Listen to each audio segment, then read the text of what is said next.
Hello everyone, welcome back to my day 4 of my nail artist journey. आज हम बात करेंगे नेल एक्सटेंशन की और आज हम सीखेंगे टेम्परेरी टिप और एक्सटेंशन टिप को कैसे पेस्ट करना है, टिप को कैसे चूज़ करना है। तो स्टार्ट करते हैं। तो सबसे पहले तो इस चैनल को सब्सक्राइब कर दो, लाइक कमेंट ज़रूर करना और बताना कि आपको ये सीरीज़ कैसी लग रही है, कैसी आपके नेल आर्ट की जर्नी कैसी चल रही है। आप मेरे को कमेंट सेक्शन में प्लीज़ बताना ताकि मुझे मोटिवेशन मिलती रहे। तो सबसे पहले स्टेप होता है हमारा टिप सिलेक्शन। सबसे पहले हम अपने नेचुरल नेल्स के अकॉर्डिंग करेक्ट साइज़ की टिप चूज़ करेंगे। टिप ना ज़्यादा बड़ी होनी चाहिए ना छोटी, क्योंकि परफेक्ट फिटिंग से ही एक्सटेंशन का लुक क्लियर आता है। सेकंड स्टेप है हमारा टिप पेस्ट करना। मैं यहाँ 3 फिंगर में एक्सटेंशन टिप और 2 फिंगर में टेम्परेरी टिप अप्लाई कर रही हूँ, जिससे आप दोनों का प्लेसमेंट और फिटिंग का डिफरेंस देख सकते हो। अब हम टिप के अंदर प्रॉपर अमाउंट में ग्लू लगाएंगे और नेल्स पर सही एंगल से प्लेस करेंगे। ध्यान रखेंगे कि कोई एयर बबल ना रहे और टिप प्रॉपरली स्टिक हो।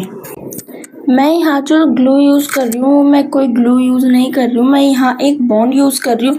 आप लोगों ने बहुत आर्टिस्ट को इंस्टा पर काफ़ी बार देखा होगा 40 ग्लू के बारे में बोलना है, लेकिन मैं पर्सनली 40 ग्लू यूज़ नहीं करती हूँ। मैं जो बॉन्ड यूज़ करती हूँ वो मुझे ज़्यादा सूटेबल लगता है, क्योंकि इसकी होल्डिंग अच्छी है और एक्सटेंशन जल्दी रिमूव नहीं होते हैं। इसके अलावा इसकी लिमिट भी अच्छी है और प्राइस भी बजट फ्रेंडली है। 40 ग्लू थोड़ी एक्सपेंसिव होती है और ओपन होने के बाद जो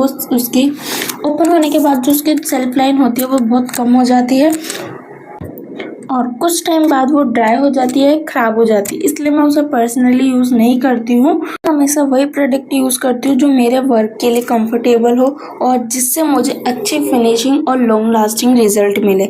आप भी कोई भी ग्लू यूज़ करने से पहले उसकी क्वालिटी और अपने वर्क के अकॉर्डिंग ज़रूर चेक करें। ओके, हमने नेल्स पर टिप तो अकॉर्डिंग लगा दिया। अब थर्ड स्टेप आता है हमारा टिप मर्ज करना।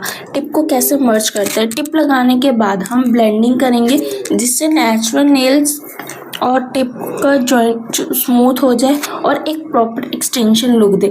हमें फाइलिंग ज़्यादा नहीं करनी है, इसमें हमें बस टिप और नेचुरल नेल्स को एक स्मूथ फेस देना है, बस।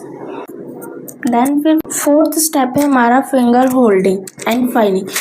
फाइलिंग करते टाइम फिंगर को कैसे होल्ड करना है ये भी बहुत इम्पोर्टेंट है, क्योंकि अगर आप ग्रिप सही होगी, शेप और फिनिशिंग दोनों परफेक्ट आएगी।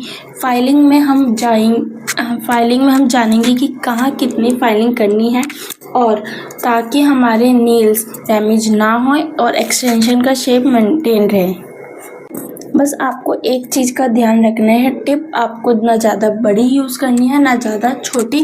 आपको according two finger tip choose करने आना चाहिए। आपको जैसे वीडियो में बताया था 0 से 9 तक की टिप्स होती हैं, उनको आप एक एक करके भी लगा के देख सकते हैं, चेक कर सकते हैं कि कौन सी फिंगर पे ये वाली टिप एकदम परफेक्ट साइज़ है या नहीं।